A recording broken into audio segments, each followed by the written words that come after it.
Welcome back. Alex Ayala was tagged being the most matches played in this season.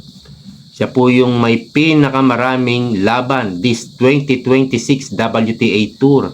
Siya po yung number 1. So ito po ba yung mga sinasabi ng mga nag-comment at mga Pilipino, foreigner na vlogger at nag-comment na kaya natalo si Alex Ayala kay Anisinova dahil pagod na or napagod or humina yung stamina, nawalan ng gas, nawalan ng air sa katawan.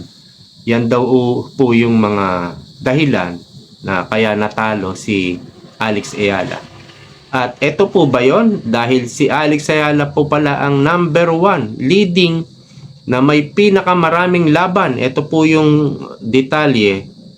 As of August 2026, Filipino tennis standout Alexandra Alex Ayala leads the WTA Tour with the most matches played this season, competing in 56 to 57. Ang alam ko 57 na po. 57 matches across the main draws and qualifying rounds. Ang marami dito, well, marami yung main draw pero marami rin yung qualifying rounds. Kasi nung January, sumasali pa, nag-a-apply pa si Alex Ayala sa qualifying rounds. At nandito po yung top 5, ano? Top players by matches played in 2026. Number 1, Alexandra Ayala, 56 to 57 matches. Number 2, Elina Svitolina, Ukraine, 51 to 53 matches. Samantala si Elina Svitolina nag-retire po dahil nagkaroon siya ng right ankle injury, parang yung kay Alex Ayala. Hindi na po siya tumuloy sa kanyang laban at ipapahinga daw niya itong injury niya. So number 3, Jessica Pegula, 51 to 52 ang kanyang matches played. Number 4, Elena Rybakina, 48 to 52 matches naman. At pang-5 si Mira Adriba. So si Alex Ayala ang may pinakamaraming laban. At ito po 21 tournaments ang kanyang sinalihan on the WTA Tour so far in 2026, playing a tour leading 56 matches. Actually 57 na po ito, 57 matches. So ito po yung record, yung total wins and losses.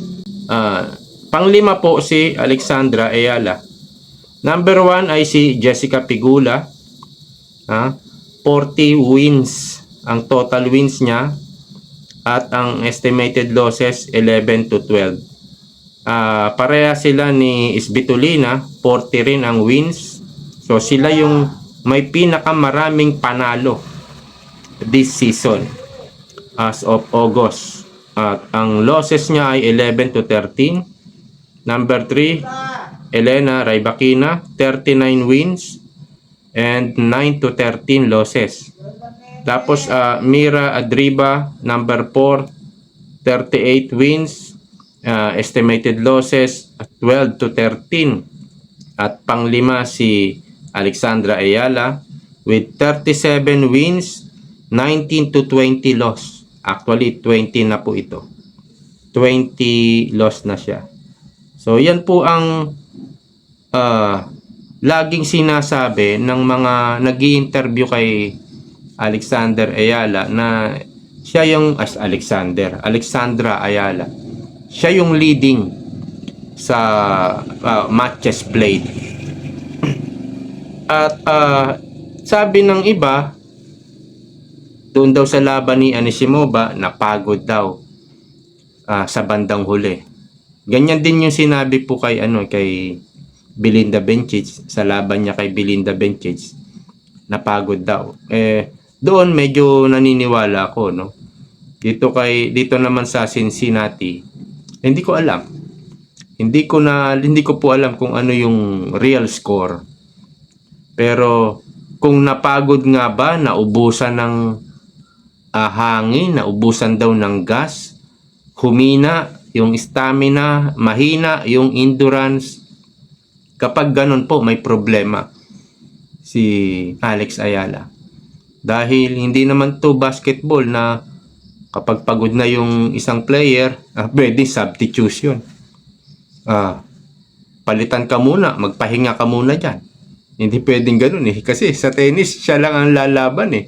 Sa football, ganun din. Pwede ka rin i-substitute kung pagod ka na. Kaya nga lang dito sa tennis, ikaw lang mag-isa.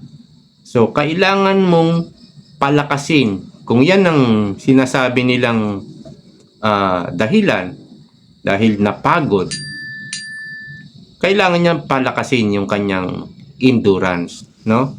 Pero doon po sa laban niya kay Svitolina, ito po'y tumagal ng 2 oras at 28 minutes. 2 hours and 28 minutes. Kulang-kulang 2 oras at kalahati. Yan po ang tinagal ng laban niya kay Anisimova.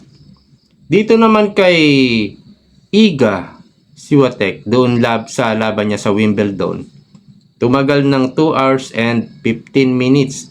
So, konti lang ang diferensya. 13 minutes lang ang diferensya. Pero nanalo siya kay Iga sa Wimbledon. At ito'y umabot lang ng 2 sets. Okay? Yan kasi yung yung mga napanood ko. Yan yung comment nila. Humina yung stamina, naubusan ng endurance. Kung ganun po ang problema at mayroon uling makakasagupa si Alex Ayala na inabot sa 13 juices. 13 juices po doon sa kanilang first set sa Game 5. Inabot ng 13 juices. At yung Game 5 na yon, inabot naman ng 20 minutes.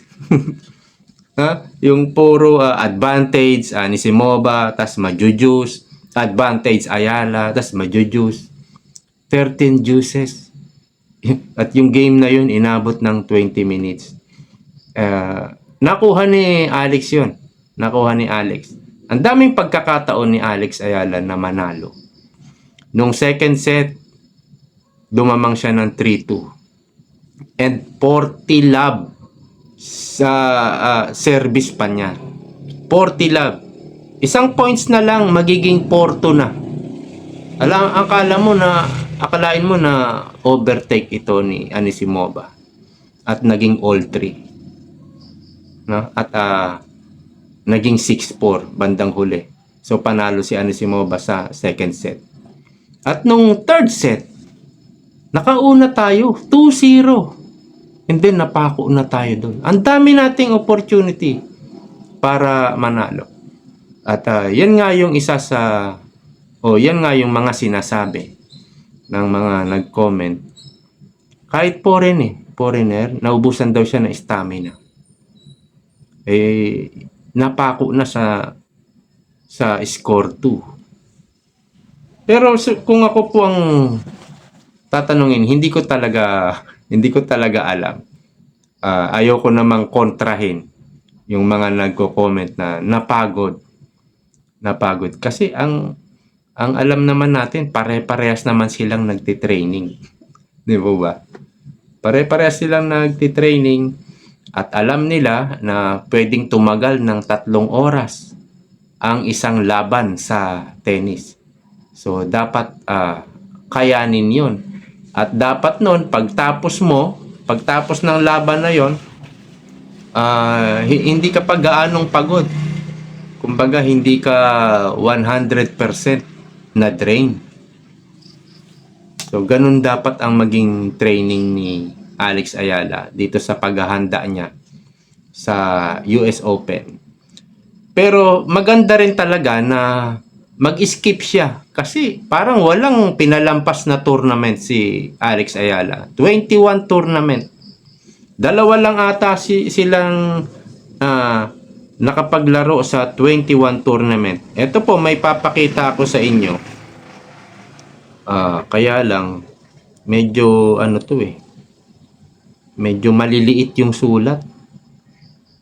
Medyo maliliit po talaga, hindi medyo.